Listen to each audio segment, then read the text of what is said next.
Апофис все-таки может столкнуться с Землей. К такому выводу пришли специалисты НАСА. По их расчетам, произойдет это через 17 лет. Силы удара хватит, чтобы за доли секунды уничтожить целый континент. Николай Дьяков узнал, можно ли предотвратить конец света.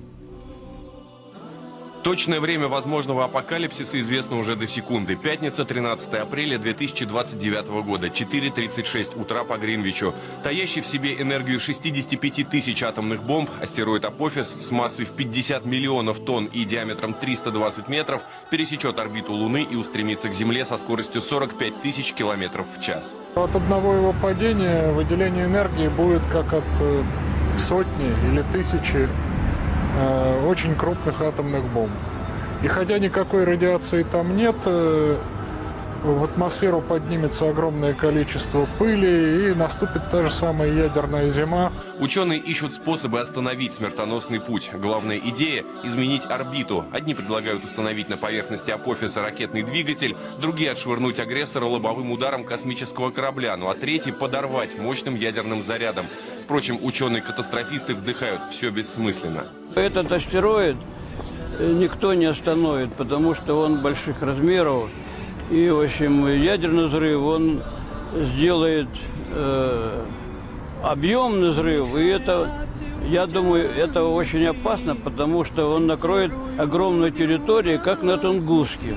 При столкновении Апофис может натворить невиданных бед. Его падение приходится на полосу в 50 километров, пролегающую через Россию, Центральную Америку и Атлантику. Сотням городов грозит полное разрушение. Но даже если Апофис упадет в океан, образуется воронка глубиной в 3 и диаметром в 8 километров, от которой во все стороны побегут волны цунами.